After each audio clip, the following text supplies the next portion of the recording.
Welcome to Campfire Conversations. I'm Jeremy Litchfield. Before microphones and media, we had fire. It was the first circle and the first stage. It's where people gathered to connect. This podcast returns to that circle. These aren't interviews, they're heart-centered conversations where love and fear both have space to show up. Campfire Conversations is part of my Heartstrong adventure, a journey exploring where love and fear show up in our world, especially in the lives of men, and how freeing men from fear helps heal individuals, communities, and systems. These conversations aren't about providing answers. If anything, they bring up more questions. My hope is that what you hear makes you think differently, see things from a different angle, and maybe even sparks a conversation that leads to a breakthrough for you or someone you share it with.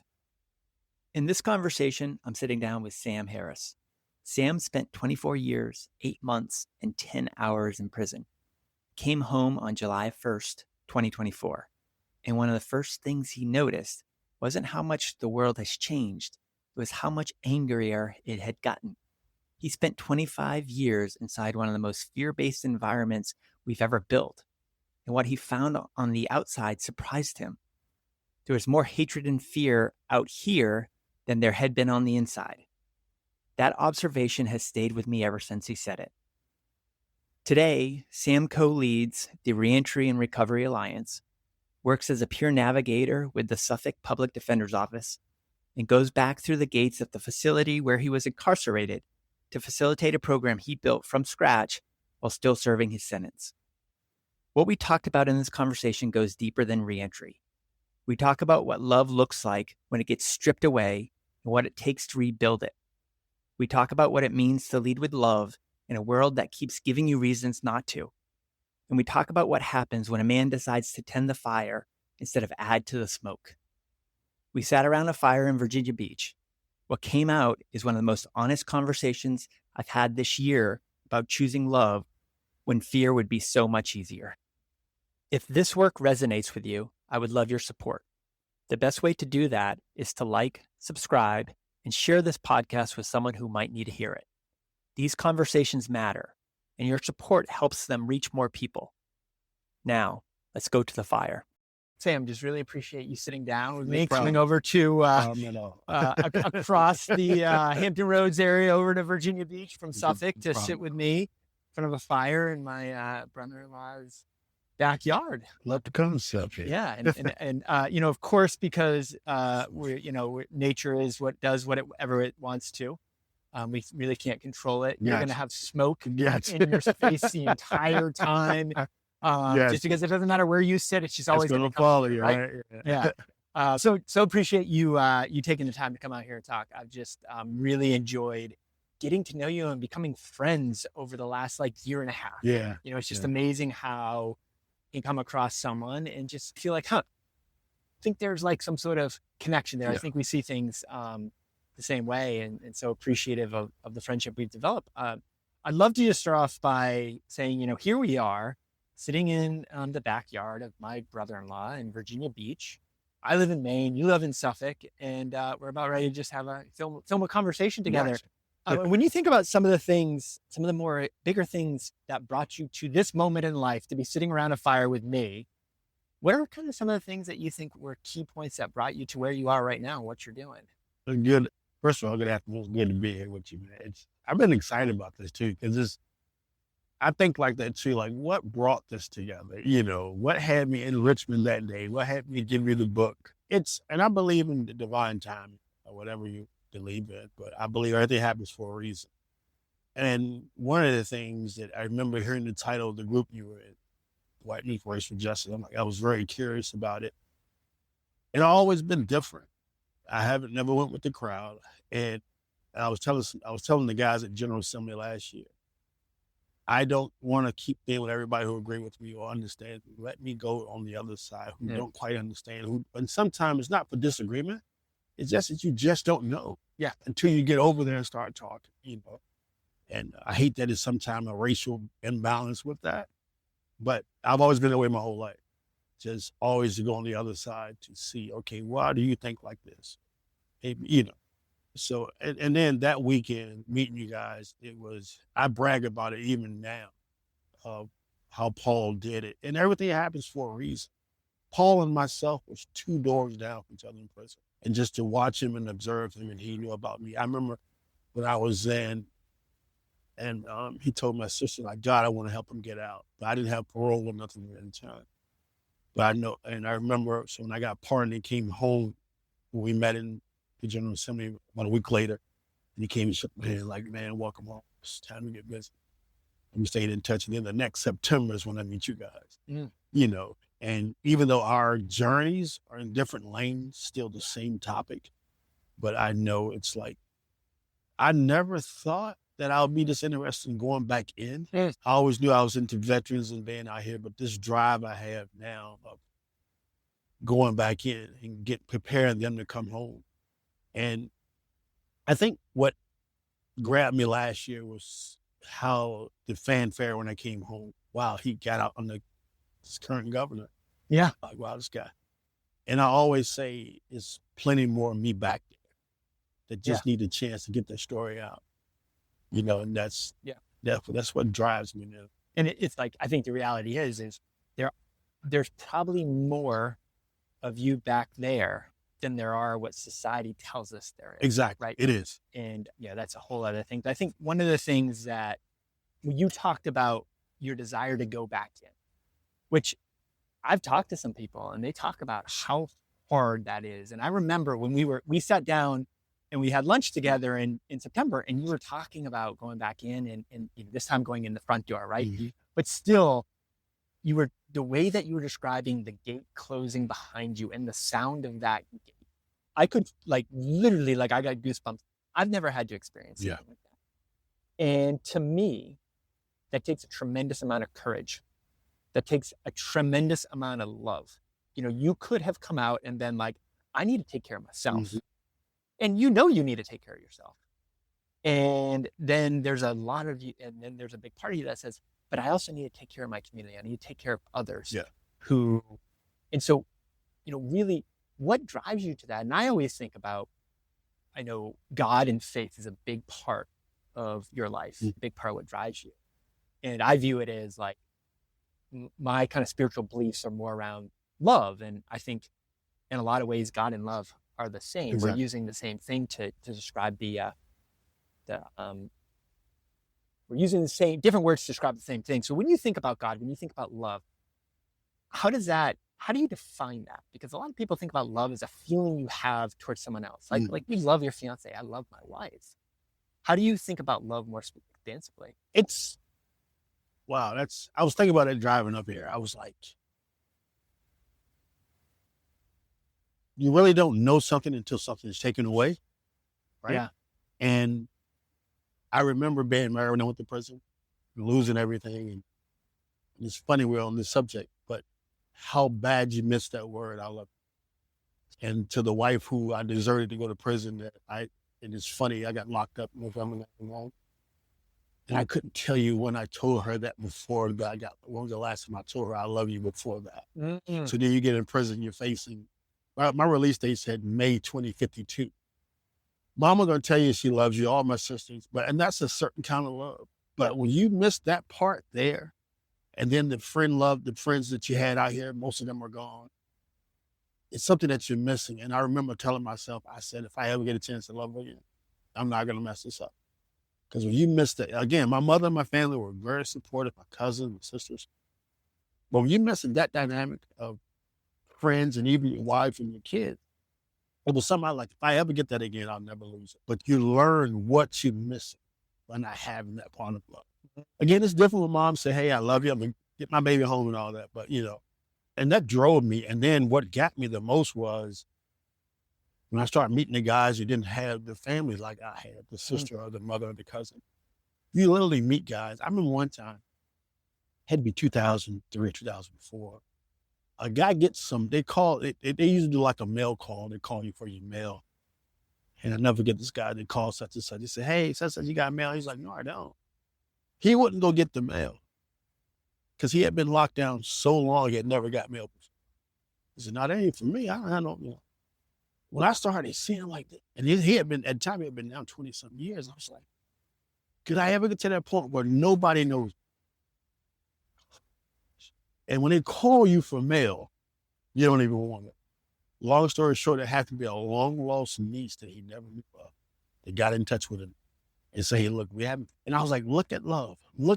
That was his niece that he had never met. You know what I mean? So, but to know that you meet people like that in a prison, that now you have to go in this environment and recreate this thing called love. And I built some of the closest bonds in there because we had to lean on each other. Yeah. And even today, like even my fiance now, she gets mad when guys, I make sure I pick up. I can't talk to all of them all the time, but I make sure that I can feel that gap. And it's the same kind of brotherly love that we have for each other while in there.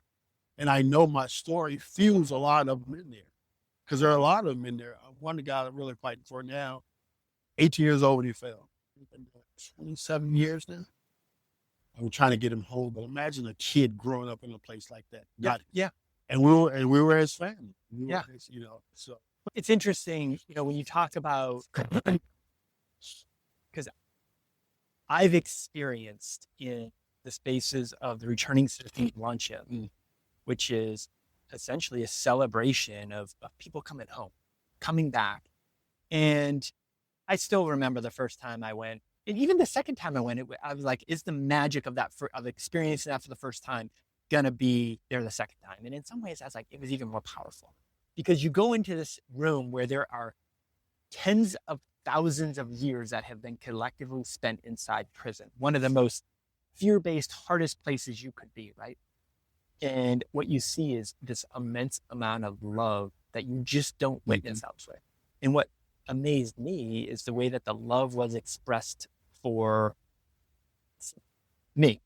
Like, here's a room, it's primarily Black men in this room. That's the reality. And for all intents and purposes, it's people like me who's created the structures that have led to why a lot of those men end up in prison. They don't show hate. They don't show anything but love. And it amazes me as I go out there and explore love of how many spaces where love should easily show up, it doesn't.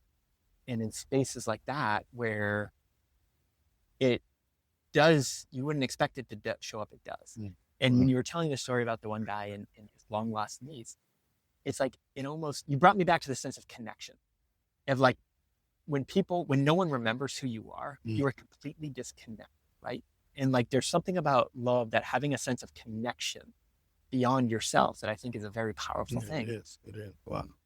Yeah. And it's to be in a place like that. I say and especially like when you go through grief, when you're losing people. And I remember a warden once said, people die on the outside, but our world in there is different. Yeah. Think of a world like I was telling my dad one day. He saw when I went outside one night. I just looked at the bear. I was like, he was like, I think it was a red moon or something.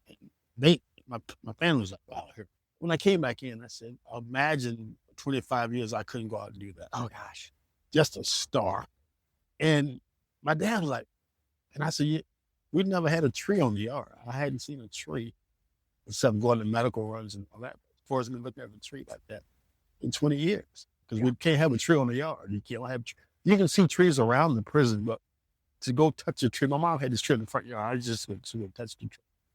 Because when you lose that it's those small things like that you don't realize. It's like how valuable, how important it is.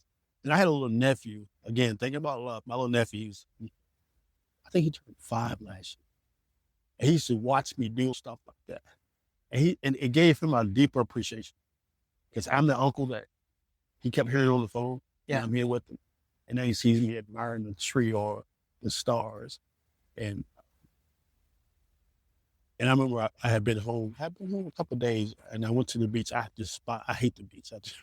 But I wanted to go put my foot in the water. And I wanted to see the ocean because I wanted to 17th Street. I stood there and I just watched the water. I remember sitting in the cell, said, this is my bucket list. I'm going to put my foot in the water. And those are the things that helped me to not deal with 2052. Because think about it, 2052 at the time when I first saw it, I said, I'd be 80 years old. There's a likelihood I may not see that. Yeah. So you push through that. And again, I thank God for the love of my family. But as you mentioned, that community there, yeah, that community that we develop in there like that is guys like the Pauls and all of them, it's a different kind of love. And if you put a camera in there and be like, you wouldn't know that it's a prison, it will freak you out. You'd be like, oh, and it's funny you just said that. When I came home, one of the worst things that I deal with now is the amount of hatred and anger in the world. And I'm like, why are people so mad? Yeah. It's you said something that really a while back where you said you missed hearing "I love you," Mm-hmm. and that's interesting because those are just like they're 3 words, Yeah, right? But they're 3 words that mean so much and scare people so much, right? yeah. I had a conversation that I facilitated with a few other of the guys in White Men for Racial Justice. There's some of the guys locally in Maine, and we sat down and we talked about love. We talked about fear. What is love? What is fear? What does it mean to lead from love? And we talked about how sometimes, like, how hard it is to use those words.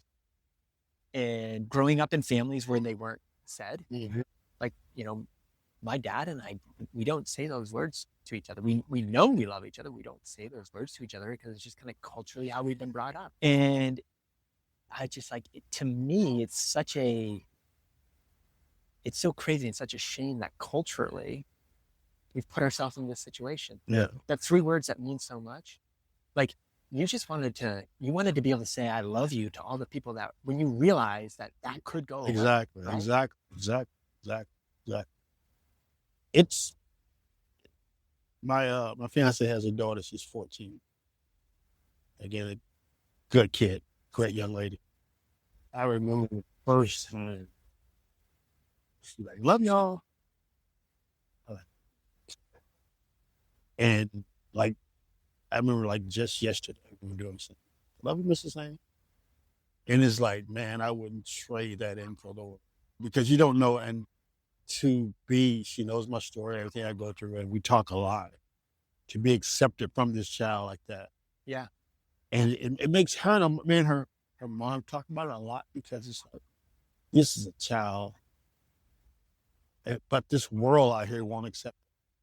But it's strange, man, because I saw somebody the other day, I was like, when people hear our stories, they love the redemption story. Everybody loves it. I said, man, now I got a better reception coming home from prison I did from the military. It seems weird when I say that, but I remember getting out of the military, I'm like, but now, and even when I tell my story now, the reception now, like, it's weird, but again, I think it's a different time. Yeah. That we're living in. But again, when I came out, I was telling my sister, I said, I haven't seen this many mean-spirited people in my life. Why is the world so upset? Yeah. Well, it's interesting. I think a lot about the fact that when you went into prison, I had just graduated college. Mm-hmm. When you came out of prison, I had just had my 25th reunion of college. Wow.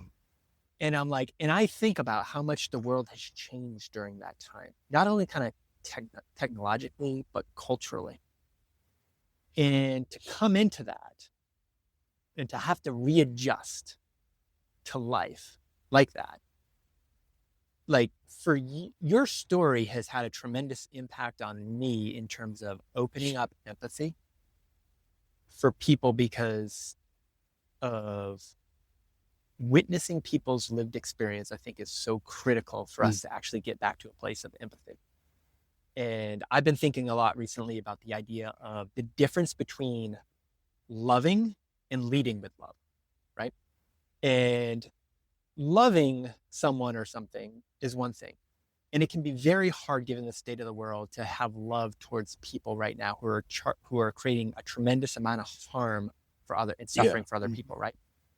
However, what I'm trying to do is put myself in a position where I lead from love, where I can try to, like you said, understand why they believe what they believe, what has led them to kind of have some of those beliefs.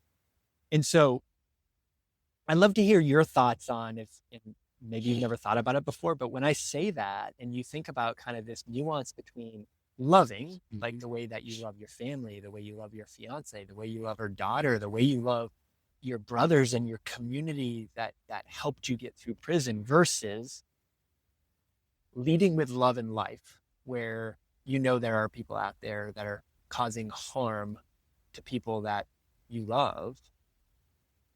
How do you navigate those things, and how do you continue to kind of have a positive view on the world when so much is stacked against you? Yeah.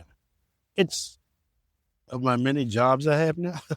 I'm peer navigator with the Suffolk Public Defender's Office. Probably one of the greatest experiences I've ever had. Long story short on that, I remember reading about the mitigation specialists that they were going to put in those offices. Basically, public defenders overwork, and I get a chance to actually see that now.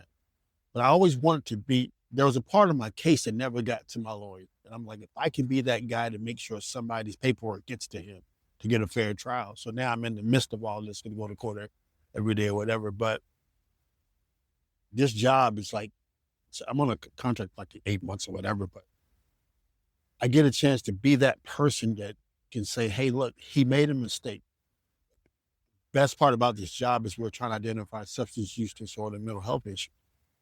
But I'm bridging the gap on that overworked attorney to this guy who just needs somebody. And it's funny you said love. We were in the interview room the other day at the courthouse, and the guy was just being belligerent because the lawyer had already told me that she wanted me to talk to this guy. So I finally got a chance to sit down. He's the mitigated specialist. He's giving him a hard time, he's giving the attorney. So they walked out. I said, look, man, no. He said, why do you got you talking to me? And I said, they're trying to help to, avoid what I just went through. He said, yeah, I know your story. He said, I heard, I saw you were wrongly accused. I said, no, I wasn't wrongly accused. I did what I did. I said, but if somebody would have stepped in right here and just told me what I'm getting ready to tell you, I'm not going to say it's going to change you. I'm not saying that. But just the fact of you that I'm getting ready to say. And him and I sitting there had a dialogue for about 20 minutes. Did he change right then? I don't know, but I know his demeanor came down, and I believe he saw someone who cared. Yeah. To stop and talk to. Yeah. And I knew, and it was crazy that both of us shared the same last name. That's what made it even weird, But I remember leaving there that day, and the attorney, she asked me, how was it? I said, we got some work to do. And I remember going home praying, like, Lord, how do we help this guy? Long story short, he was a big time high school athlete. I believe he's caught up in the CTE, which is brain, because I watched him go through moods and stuff like that. Mm-hmm. And so I gave her some information. We're going to look into this. But I think all of that was fueled off of love. Even from the public defender, she didn't have to go out of her way to get me in there. So there's the essence of love with her. And for somebody to take the bar and take those jobs. Yeah, right? Yeah. You had to have love in your heart and empathy for people. Even the mitigation specialist, Patrick, for all these people. And that's one thing I've seen in his office. And we had the Christmas luncheon yesterday. And I tell the guy, one of my friends from prison last night, I said, man, I couldn't have asked for the most better people to work with. I said, but because coming out of law school, you can go probably work with any attorney firm just to take that job and to help people. That's the essence of love. And I was like, I know where I'm at, where I'm supposed to be. But it's using me as a bridge to help them get to them, because I can go in there and say, hey, look, I sat over there before. I came in with shackles and I was mad just like you.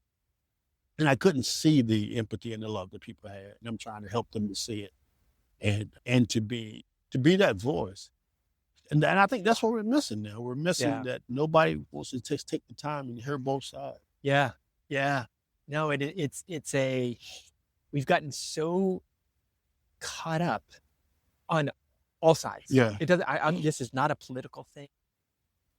It's not a racial thing. It's nothing. It's like, for some reason, we're not sitting down and we're not witnessing what people have gone through and just taking that time to understand. And it's not, I think one of the things that people think that you have to agree. Mm. No, it's not about agreeing.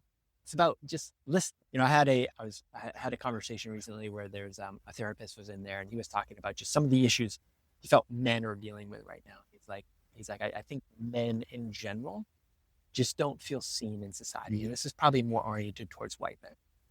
and don't feel seen. Exactly. And, it's like at a minimum, just, and I think in some ways that leads people to do really, really vicious acts. When you talk about people who do mass shootings and you're like, oh, I didn't see it coming. It's like, it's usually kind of like that person probably wanted to be seen. And I'm not saying, I'm not agreeing Not with what you promoting did. that, exactly. I'm just saying, well, maybe we need to start making sure people actually feel seen, that they feel understood. And that's a big part of what you're trying to do. Exactly. Trying. I remember November 99. I remember walking the streets, something. A little hurricane thing had just happened, I think in August, September. I remember one night calling 911. And the lady's like, what? It's an emergency. I'm like, I just need help. I was addicted to drugs and just walking around, not trying to. She said, well, I don't know if we can help you. And I was like, I was at a McDonald's. I was by the phone by a McDonald's. And I was like, well, if I throw a rock through this McDonald's now, you'll come and lock me up and put me in jail. And she's like, well, you could probably go to the community service board. It's like 12 o'clock at night. So you tell. And I remember doing that. And now I think back, even when I come home sometime, me and my girlfriend were together, and I'd be like, I see people walking. I'd be like, are they thinking what I thought in 99? Yeah. Yeah. And now the message that I try to say now, thank God that day when I did what I did, nobody was hurt physical, but we know people are hurt more mental. Sometimes it's worse. Oh, I think it is. Not sometimes. I think almost all the time it is. And I'm like, let's try to prevent that. And I got this thing that I have a meeting with the Commonwealth attorney in Suffolk next week. And I had this little policy called, can we have the front door policy of the court? Meaning that guy, when I was walking around that night in November, suppose somebody would have took me through the front of the court and said, hey, look, we got to get him some help because this is early November. If not, December the 1st is going to happen. Thank God nobody was physically hurt, but and a lot of that stuff can be avoided. And I remember talking to a city councilman about that. He was like, man, great idea. I said, maybe we can't save everybody, but if a guy knows, because I always say, like, I get a chance to work in the court now, and I know that back gate and those gates come open with security, and the front door is right around the side. Suppose we can't just walk him in the front, get him some help, mental help, or whatever he needs. I think you can avoid a lot of guys going through the bottom. And imagine saving some lives doing it. And you're back to just having empathy and love. And it's like, and I used to always sit in prison. I mean, we got a figure one time. They spent about, $45,000 a year on us? Yeah. Supposedly. Yeah. Imagine the money you're saving. Yeah. Well, it's even when you think about, I think when you save someone from going to prison, you also save their parents from going to prison. Mm-hmm. You save their siblings, kids, exactly. Exactly. You save, like, and I think this past September, I was at the Virginia Justice Conference, and I remember someone saying, it's like, when someone goes to prison, they're not the only one going there. It's their family, it's their friends. And so when you think about impacts, the ripple effects of that, and if, like you said, if we can prevent that from happening, and I think, one of the things I think a few weeks ago, you sent me a text and you said, have you ever been inside a prison?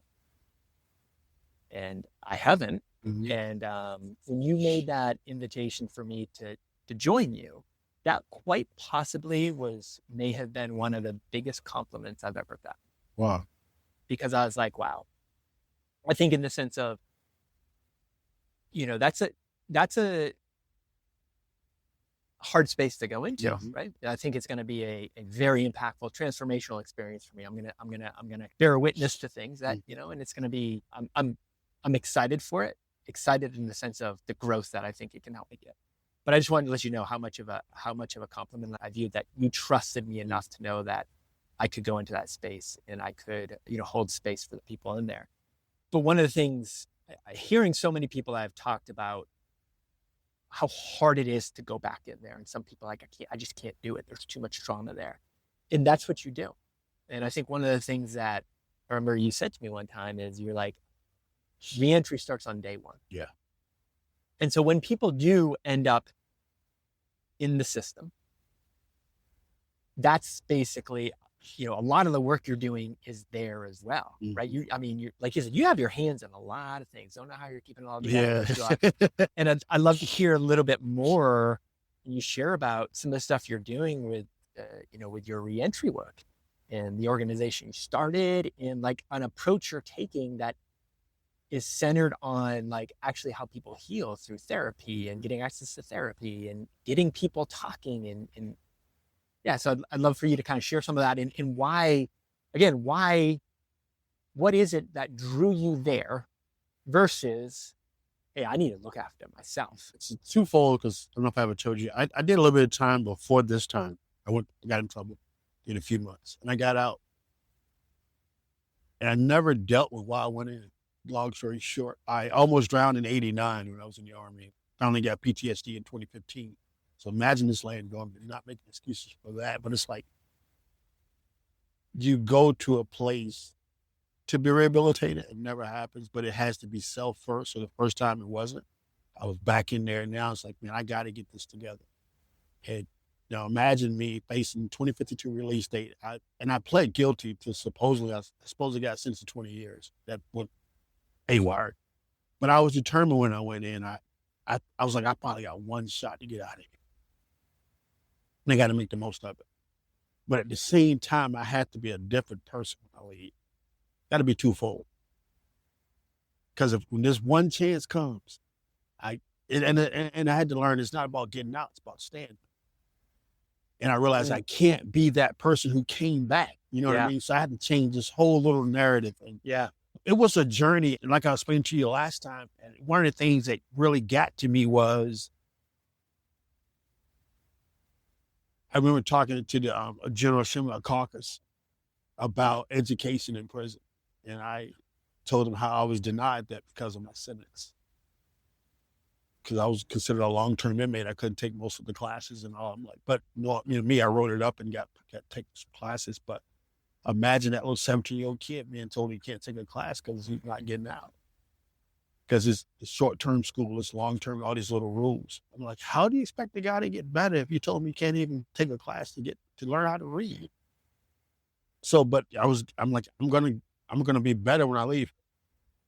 And imagine I went in and computers and stuff weren't out like they were now. We actually taught ourselves. This is weird. I was a clerk in the wood shop where a lot of we had access to computers. Every year they would take the software from the staff and throw it in the trash. All these computers, we would go out to the dumpster, get the stuff, and come back in. Hooked up these computers and taught ourselves how to use them. And it was crazy because they were throwing it in the trash and they weren't even thinking about the fact that this is to refurbish these and give them to inmates. Or even to teach you all how to refurbish them. Exactly. So what happened was we would get the stuff, man. And I remember I would print these help files and just go back to my room and study. Like, what is Word? What is Excel? What is Access? And I remember doing it. I started like in 2003. I remember like in 2007 or 2008, my sister, she's an accountant, and she was having problems with an Access spreadsheet. And I was like, well, did you do this? And she was like, wow. I was like, yeah, that's what you do. Because we're going to work at 5 or 6 in the morning, working until 7 at night, but we're just studying on the computer. You're just studying. That's the part of that my prison sentence I would never get back, because it's something I've learned that I taught myself. But in an environment, there wasn't the plans. There wasn't, because I remember one time the assistant warden came in and was like, I was at a level 4 at the time, high security level. He was like, I don't know why they got school for y'all here. The only class y'all need to take is how to buff your floor and how to clean your stove. Why are you teaching a guy that never was going home to how to use a computer? That's what the stuff that you was facing through the politics. So now my mission is, even when I told you, I remember talking to some politicians who signed the law but had never been inside a prison. Yeah. Yeah. Well, it's so much in there. Number one, of, trying to keep hope when someone is telling you you're never getting out of here. It's the point of wasting education on you. Yeah. And it goes back to the whole thing of not viewing the whole human and only viewing kind of the one part of someone's humanity. Yeah. It's like at the end of the day, there was a phase of your life that led to you going into prison. And in your whole life, that is such a small part of your life. Exactly. And like you said, it's like, no, I did a crime. I did it. I'm not trying to deny that. And it's this whole thing of going back to how are we, when I hear things like they're throwing out computers where, if we actually viewed the prison system through a lens of like love, and love in the sense of contribution, connection, helping other people, we would view those as an asset for teaching. Yeah. Let's teach them how to refurbish computers, give them a skill, learn technology. It's just like the system hasn't been designed that way. Yeah. The system has been designed around purely fear of like, they're broken, they can't be fixed. So how do you even kind of balance those things now in terms of like making sure that the fear for you doesn't set in, and even preventing the fear for the men you're working with on the inside doesn't set into them, so that they can stay in that place of coming out better? I think the key part is that's what drove me to want to make sure I go back. Because it's like even though like I said, I'll never forget the 24 years, 8 months, and 10 hours. I'll never forget that. But sometimes you have to be reminded. And if you, because you said your release date was May 2052. 52. 52. And I ended up getting out July the 1st, 2024. But I remember I got pardoned in 23, and I supposedly got out this past September 25. And then the law came in, and I got out early. But even now with the hustle and bustle, guy asked me the other night, a friend of mine's called me from prison. He's like, man, they always ask me little nuggets, like, if you tell me one thing to help me, what would it be? And I said, man, manage your time. Work on your time. I said, because that's my biggest struggle out here is managing these 24 hours. Reason being, it's imagine if I calculate my days in prison, I think I sat down and I averaged up maybe 5.5 to 6 hours that was yours. Because the doors come open at 8 in the morning. I went to work from 8 to 10:30, got locked back down. I came back out at 12, and had to go back in sometime at 4. Then I came back out at 5 and go back in at 8. So you may got 6 or 8 hours max that you could do what you need to do. All right, that you can go to eat, you can go to the bathroom, watch television, make a phone call. My free will is there. Maybe 8 hours max. Times that for 24 years that you only had 8 hours. So I found myself when I got home, now I got 24 hours to manage. I'm like, Yeah. I found myself on the side of the bed like, okay, what do I do now? What do I do? Yeah. And the sad part was, like my fiance, I have a big calendar on the phone. She started making me write stuff down. Because like saying, you have to write this down. You need to meet with Jeremy tomorrow at 3. You need such and such do this, and because for 24 years, I'd have to do that. No.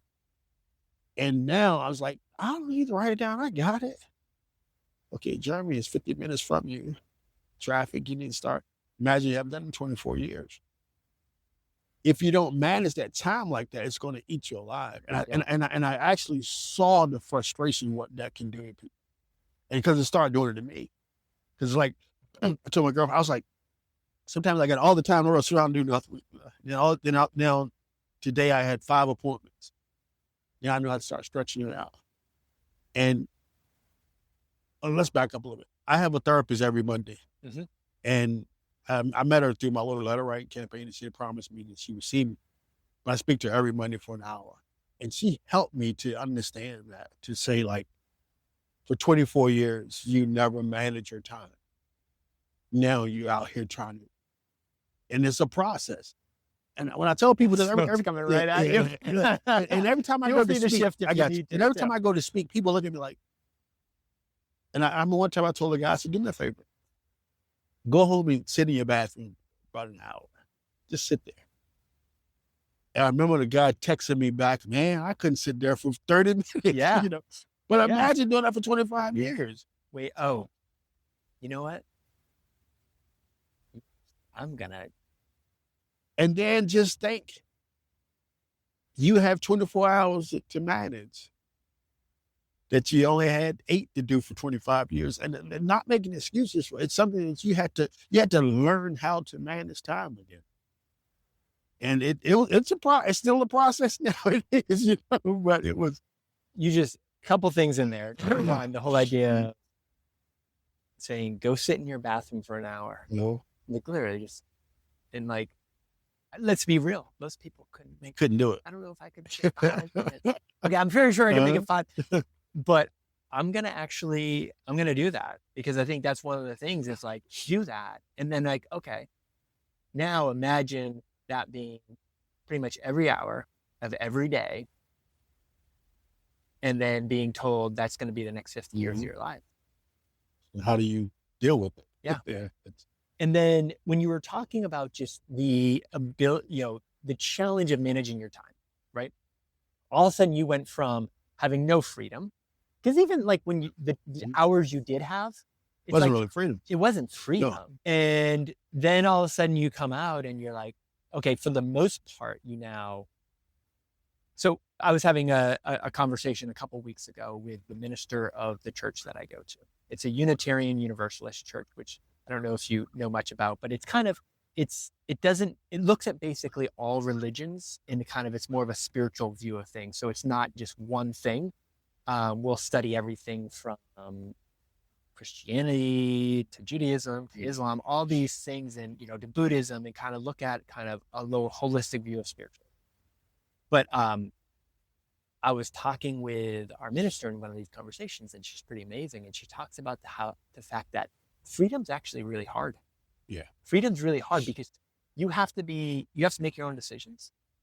And when you make your own decisions, you have to be intentional. You have to think through those, and you're also accountable for the decisions you make, right? And so when we talk about this idea of so many, I think, people put themselves into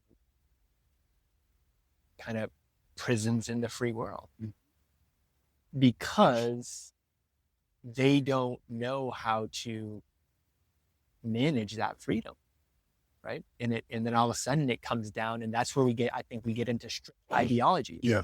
Right? Like, so instead of, it's really hard to kind of form your own political beliefs and to actually look at the issues where if you can just attach yourself to a party, it's like, okay, I'm a Republican, I'm a Democrat, or whatever. And then, so if that's what it is, that's what it is. Mm-hmm. It's interesting how, when you think about this idea of freedom, how hard it actually can be, and how, intentional we have to be about, like for you have to be a whole lot more intentional about how you're living your life today. It's funny you went there because I remember my dad, he redid the garage and I came home. He redid it, put a wall up, but he put a sliding door that I could get in and out. And I remember one Monday talking to my therapist, she just saw I was frustrated about something. She said, Sam, how many times you close the door behind you when you come into your room? And I was like, my mom was getting frustrated because it was getting ready to get cold. She said, hey, leave the door open so it can get warm down. But imagine I've been told for 25 years to close my door. Yeah. I had to teach myself that it was okay to keep the door open. That's another essence of freedom. When you don't even have the freedom to close that door. Because a lot of times the door is on a little electrical thing they had a button for. And not just that, I told the guys in a meeting one Saturday, said, we're being trained to think the way when we go to prison. I said, raise your hand in here. It's like 40 guys in my little group. Who recalled them ever telling us not to climb the fence to leave? They was like, oh. We're guys, like you said, it's funny, out of 40 guys, we probably had 700-800 years worth of prison experience in that little group. Nobody could recall them ever saying that. Because you had caged yourself into a prison. You had locked yourself in. Common sense, we know we can't climb the fence. But everybody think, man, you go to prison, you'll try to get out of there. They never told us not to climb the fence. We already knew that we couldn't, but it was a part of because your freedom had been taken away from you. Yeah. And even just from that, all the little small things when you lose the freedom to go to the restroom when you want to, you lose the freedom of basically what you want to eat or how you have to walk around the yard. Because that's what I'm hoping to show you guys, Mo. Yeah. There's a pattern even walking around the yard that going against the grain, you get in trouble because they want all the traffic flow. You know what I mean? So it's the essence of freedom, man. It's like, but you have to agree with why they do it in that kind of setting. And even the clothes we wear, they want to say, oh, I have the same clothes, same. And then when you come home to, because that's why I was like, what is the attire for today? Yeah. Because you weren't given that. Yeah. I remember one of the worst days, man, when people called me to speak. I like, what do I wear? What do I wear? What do I wear? You know, because I would find myself Googling like the last returning citizen luncheon to see what everybody had on because I wasn't used to it. Yeah. So, but it's like, but that's still a part of freedom that you have free will now to even choose what you want to wear.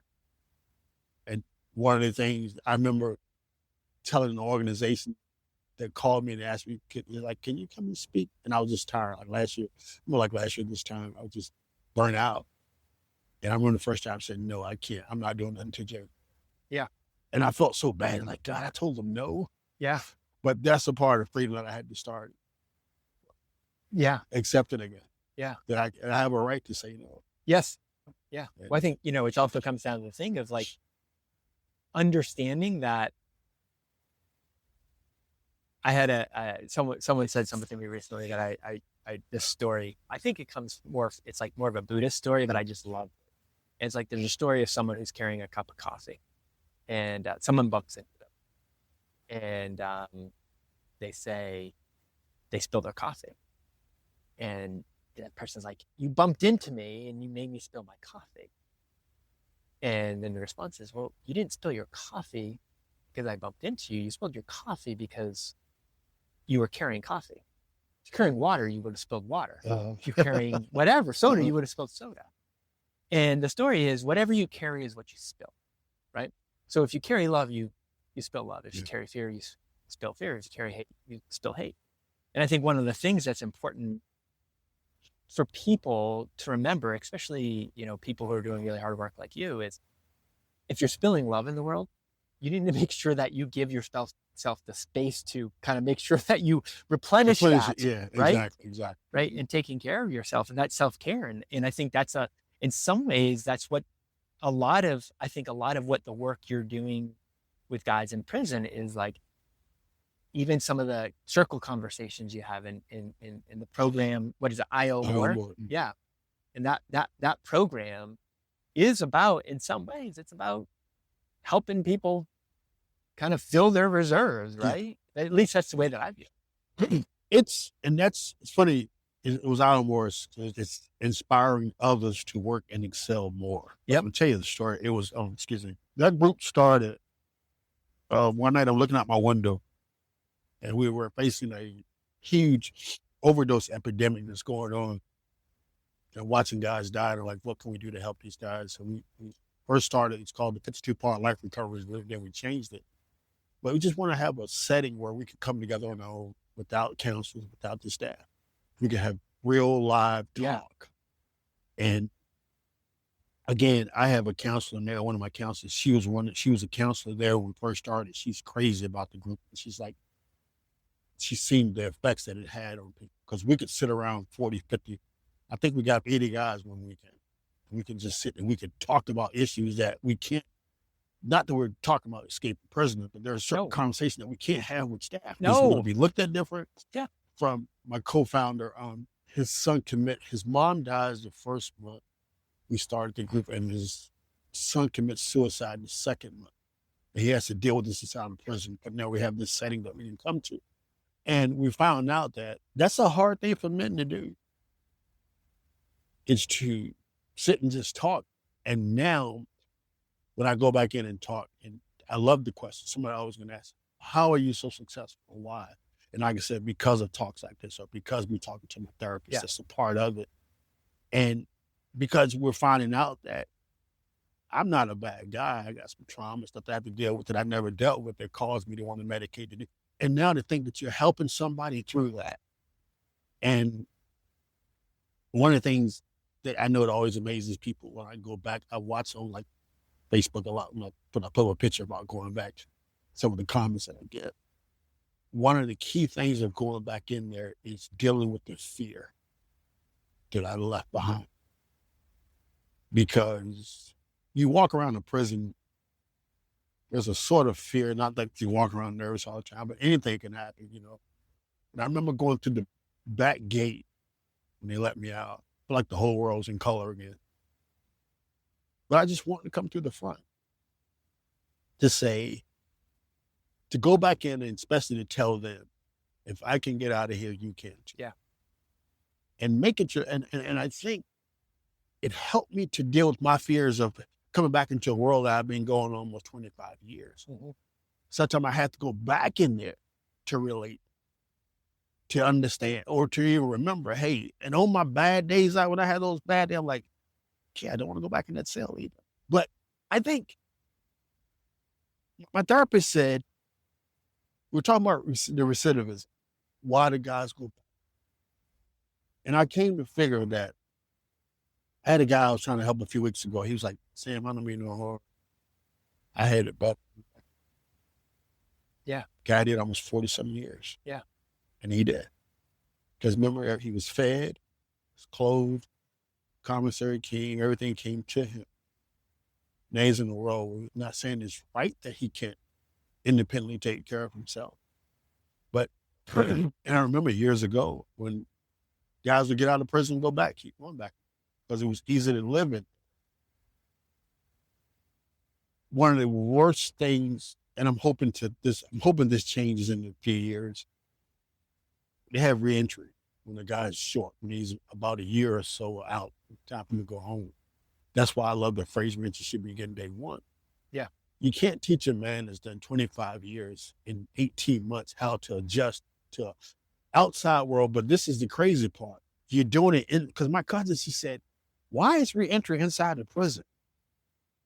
If you talk about reentry, shouldn't it be a reentry house you go to the transition? You know what I mean? Yeah. And that's what we're hoping to bring to attention now. If you really want a guy to get acclimated to reentering society, put him outside the gate.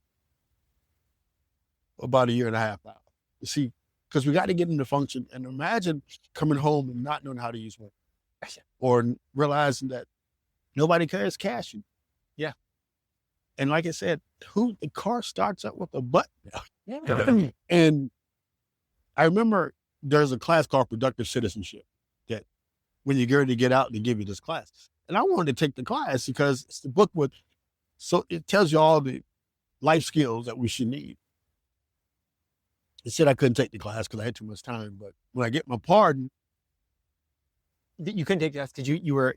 I was a long-term inmate. That's what they call it. Short-term inmate, long-term inmate. All right. Yeah. So now I'm going to get out. They came and gave me the book about them. Luckily, I'm the type of guy I love to study. They crammed this book in about 2 months. I said, of course, I finished it. But what bugged me the most about that book, I turned to the index. And especially by me being a veteran, I wanted to see the veteran things. The person named who they had as a point of contact was no longer working with them. I knew him personally. I said, this book was so outdated. You gave me a name, the person. So a lot of that wasn't even geared to help me. It's like it's like the politics of it. And that's another reason why I go back to inform them that, hey, look, this is what you need to do. This is what you need to do, because imagine a guy getting out trying to locate that guy that his name was in there, because he's going to write notes out that book while he's in there. I can contact him when I get home. I'm a veteran. You call the guy, he never picks up. Well, he's not there anymore. So can you imagine the frustration on that? And it's, again, I thankful for the little bit of information, but it was so outdated. It was like, again, one of the things I pride myself on, I told you, I think I wrote 1,804 letters before I left. Yeah. We were talking about that day, man, and a friend of mine was talking about it today. I feel bad for the kid. I remember I was in the law library and a kid he was listening to me for weeks. He wrote like 2 letters, never wrote him back. He said, see, bro, Sam, I told you that don't work. I said, man, he did 2 letters, bro. Yeah. But I saw the pain on his face of not getting a response. I had an organization that reached out to me when I got my pardon. And she reached out to me. I couldn't remember who she was, and then it dawned on me. And I remember emailing her back, and I was like, wow. I wrote to the organization. I sent them 18, it was 3 of them. I sent them 18 letters total. It was three people in this organization. I sent each one of them 6 letters through time. I said, I sent y'all 18 letters, and nobody could send me one back telling me, you could at least say, I can't help you. I said, but I was okay with that because I know the law of average, and the more I put out, the better. I said, but what hurt me was that kid who sent out the 2 letters and never got a response, and he stopped. That's what worries me. Yeah. Yeah. And she was like, oh. I said, and then you have the audacity to email me when you heard I got my pardon because you want to know what. Everybody's looking for this little magic formula. What did you say? Or who did you talk to? Yep. But I remember she apologized, and I know her, even now, her and I stay in touch a little bit. And she was like, Sam, thanks for the honesty. And then back to this love. I believe she has love and she had a desire to make this system better, that it just, in time, it does burn you down. It just wear you out. Yeah. And I guess you could start in love like that, and it's in time, it just wears you down, Yeah. So. Well, I think that's one of the things. And, as you think about, you were talking about when you came out after 25 years, you're like, why is there so much hate? Yeah. Like, what's going on? And so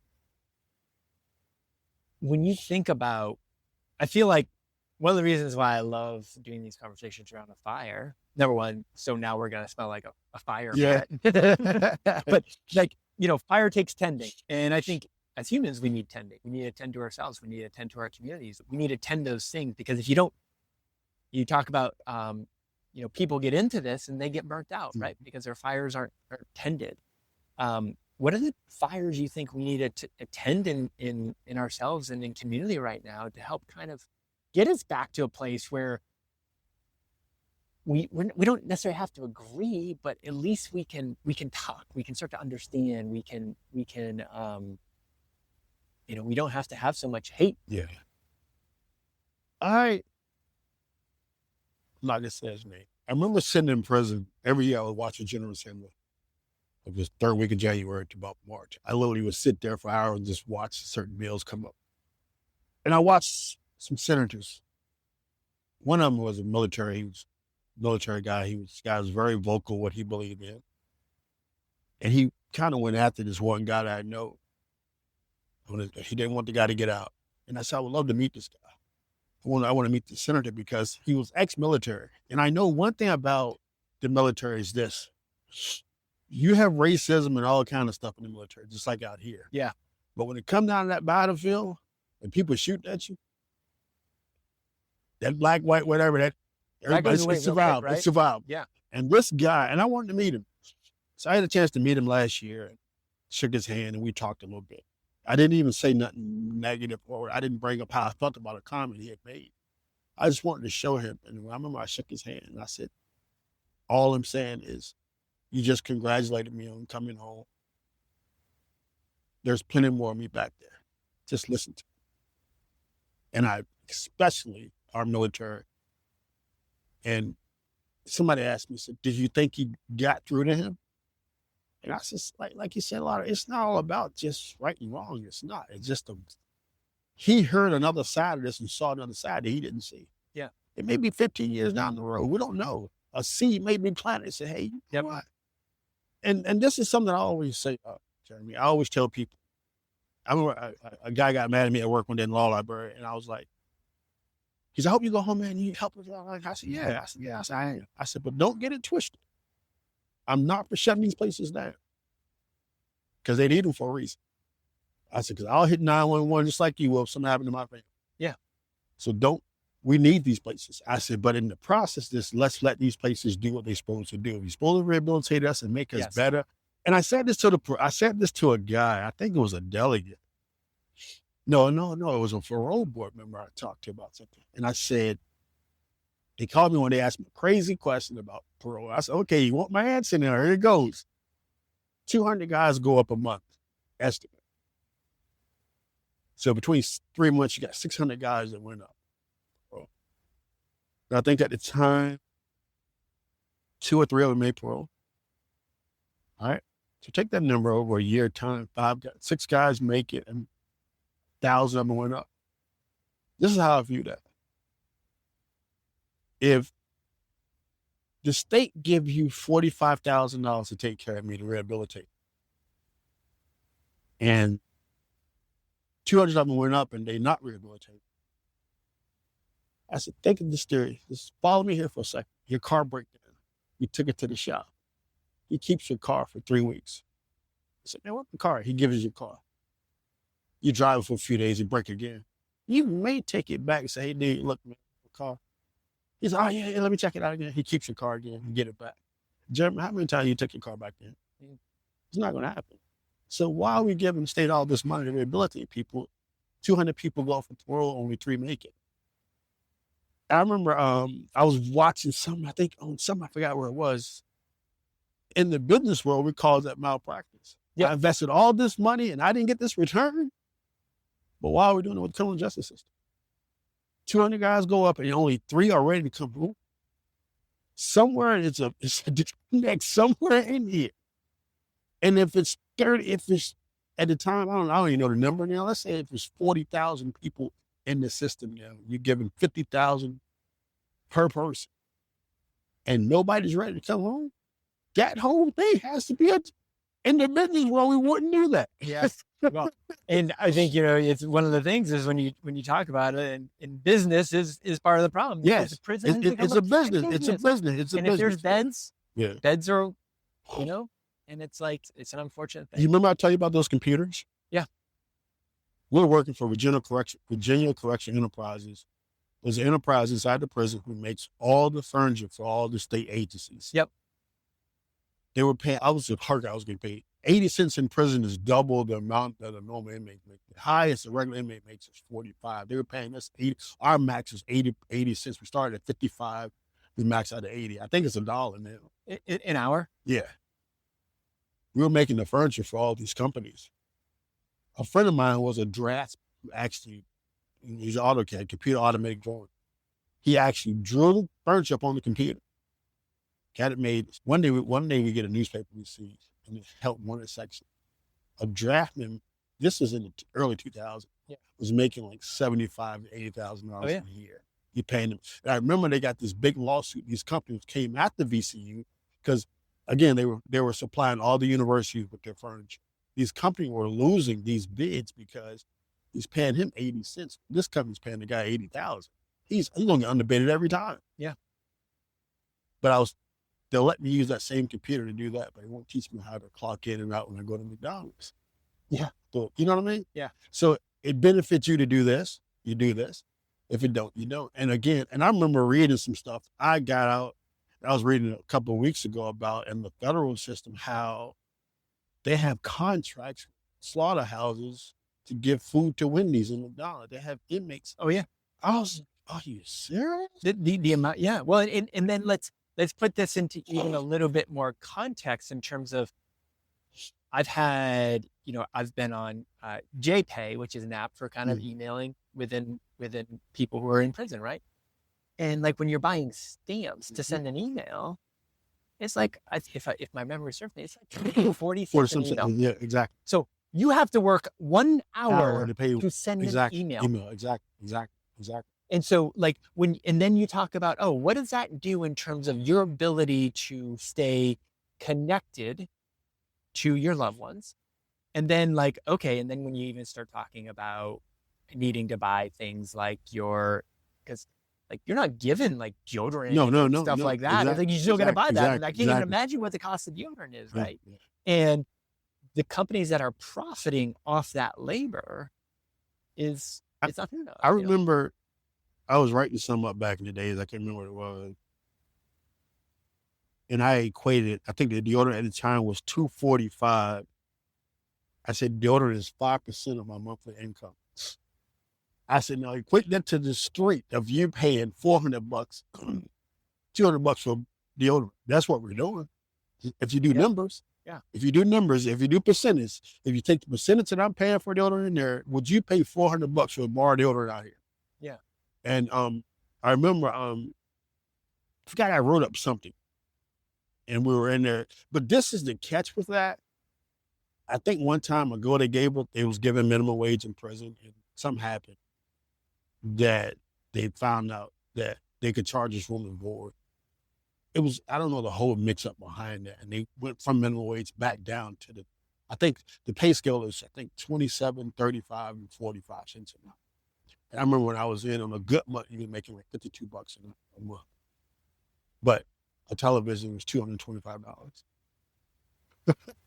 Like you'd have to work several months, yeah. But then you can't do anything Can't do else. anything with it.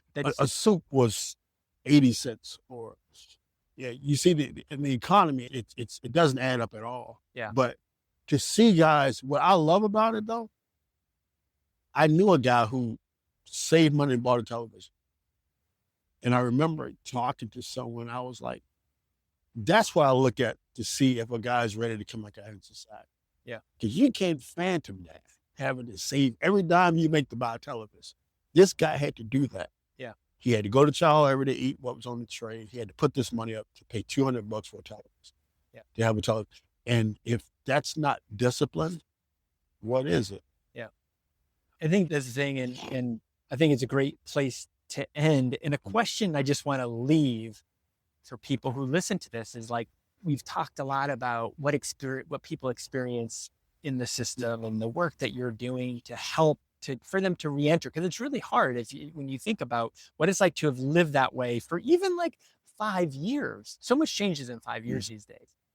But what could happen if all of a sudden we were designing the system from a place of love, from a place of what it's actually supposed to do, which is to rehabilitate, right?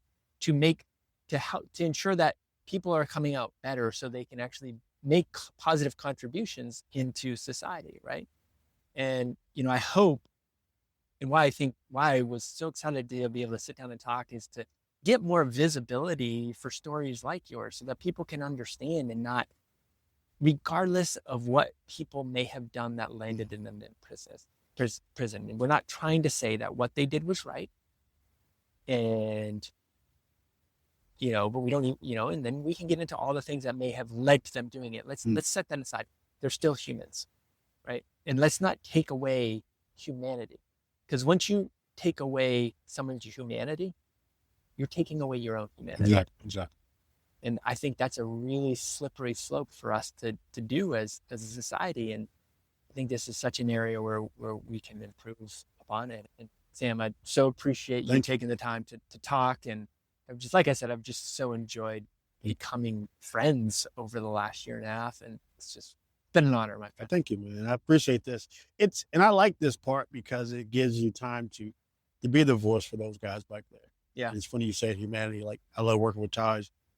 The organization, the Humanization Project, grabbed me because I remember being in breaking news on the news when I did what I did. I remember my parents talking about that. But now, when people see this other side, wow. And then they know that sometimes there's stuff leading up to that. But I'm still human through this. Yes. And I had to maintain my humanity through that while I was in there. Yeah.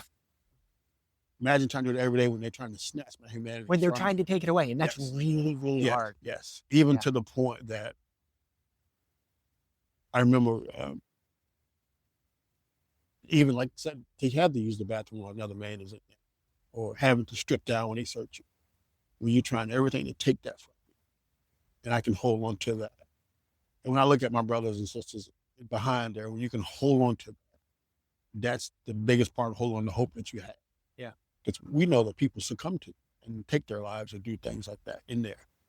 But to have to hold on to that. And I when I came home, I didn't think I would be going back inside a lot like I do, but that's like now the biggest thrill for me now.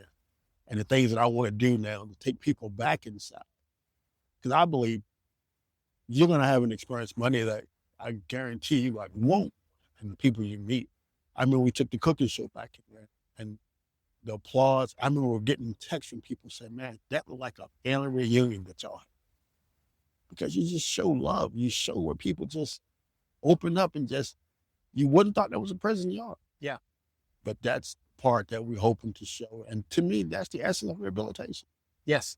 It is. Yeah. That's the human side of it. That's Exactly. the end of it. Exactly. Exactly. Appreciate this stuff. Thank you so All right, much. man.